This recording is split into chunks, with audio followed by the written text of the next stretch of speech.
Romero House is named after Archbishop Oscar Romero, who was somebody who embodied the spirit of social justice and fighting for the most marginalized in society, specifically the poor in El Salvador, which is the country that he's from, and where he did his work and where he died.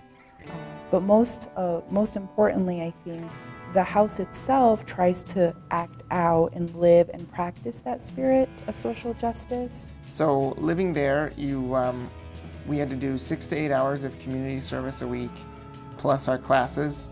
And then we had hospitality nights once a week and spirituality nights as a community during the week. And so it was an experience in learning to manage time. And at the beginning, the service was kind of like, oh, I have to do this so that I can be in this cool house.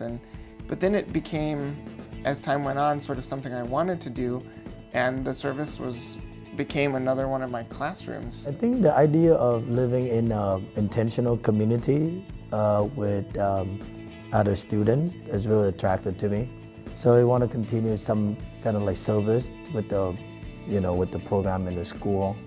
And then there's a group of friends that I really get attracted to, and I think the idea of living together, sharing faith, and continue academic training, and also to do some service to the Hispanic neighborhood nearby. So all of these combined, I think that was drawn me, very excited to be joining the Romero House. As a Jesuit institution, we have this special value towards social justice, and that this house is a particular place on campus that can be a source of that for everyone. And that's where Romero House comes in. It supplies that social justice mindset so that you can go out into the world and really affect change, as opposed to putting Band-Aid-like solutions on things. So while charity work is great, social justice is really where I felt my calling, and that drew me to Romero House. During my time at Romero House, I worked at Denver Health in their pediatric department. I worked with child life specialists, and that was really an amazing experience for me because I was able to connect social justice with the sciences. And I think a lot of people have this fixed mindset of, well, only peace and justice majors can thrive in Romero House, or only like people who are majoring in something that really connects with social justice are relevant. However, the sciences are so relevant. I mean, if we look at our healthcare system, there's a lot of need for an equity mindset. And so Romero House is for everyone, and the service component helped pull what I was learning in the classroom and the Jesuit values that I was experiencing into a real world application. I think more importantly is the level of sharing and then reflection together with the faith base. So living together, faith-based reflection, and also continue to pursue our academic degree, and to make our undergraduate experience more meaningful, and also to live out our faith concretely. Because social justice issues can be very depressing and hard and heavy on the heart, but living with individuals who are like-minded, who might not have the same perspective as you or the same opinions, but are there with you and will shed a tear with you if you're shedding a tear, is really helpful. But I always remember about how our life revolves about a table, where we eat together, we discuss these issues together, moment we cry together and we laugh together. So we become a very, very close and very like companions or brothers and sisters in that sense. So those were very beautiful. And sometimes laughing in front of Vince at his cooking too. It helped me see my place in the world as someone that had grown up in privilege. The university has a place in the city, and we're not just here to be in this fancy bubble. We can learn a lot when we step outside of that. So for me, the Romero House really connected me to Denver in a very deep way, because I was out in the community doing community service 6 to 8 hours a week, and then reflecting on that service in the group, in the house and things. I think that the Romero House is one of the best programs in Jesuit higher education, because it, in the Jesuit system we talk about, living lives for others and serving others and learning through experiential learning and service. And the Romero House basically brought that to life for me. We did a week without any electricity, which was really tough because I study late at night, and so did a lot of my peers while we lived together. And we do other things at night, like listen to music and have lights on.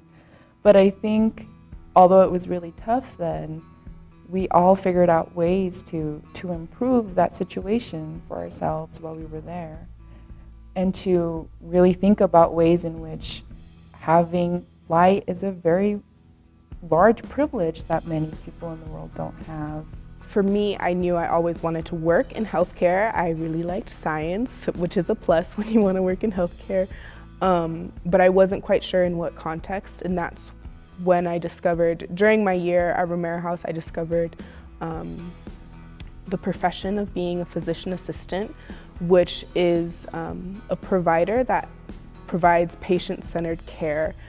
So with Romero House, I learned how important it is for me to prioritize people, not prioritize monetary value or prioritize the things that are finite in life. What is infinite to me is being in relationship with people. So that's how I was able to discern my career path of wanting to be a physician assistant, wanting to pursue meaningful work that is something greater beyond myself. I never thought I would experience so firsthand the Jesuit values when they're written on like a wall, or you learn about them in the classroom, but it's another thing to feel them in your body, and that changes you. And I would never have had these experiences if I wasn't in Romero House. Living with Father Flaherty during that year was right. I mean, now looking back, right? He was a very value Jesuit in the province, and I think living with him has really helped me to discern. Actually, when I was my senior year, so a lot about discern whether I'm going to go on to a medical degree, I'm going to get married, or what I'm going to do. So I look back, a lot of conversation with Father Vince, and then really helped me to discern in Ignatian. Now I look back, now it just all makes sense. But back then, just like how to live with this priest and then listen to his wisdom, and sort of kind of helped me to discern where God is calling me. So it was very, very instrumental year, actually. My justice, my social justice passion was and still is education. And so I think when I found the Romero House, I really wanted to live my life in that year to reflect what I believe and what I am passionate about, which is education and justice within education. Of course, I learned more as I lived in Romero House. That experience and others that I had while at Romero House taught me that a good way to live is as a bridge. And so now I work as a Spanish interpreter in the Denver community, and I think as an interpreter, I'm a bridge all the time in my work. A family who doesn't speak English and a teacher or a lawyer, and allowing people to talk to each other is really something special. I just saw the application, not knowing the rich history that Romero House has, and it turned into one of the best experiences of my entire life. It helped me, the Romero House experience sort of taught me what to focus on, and I wouldn't be the same person I am now if it weren't for that experience.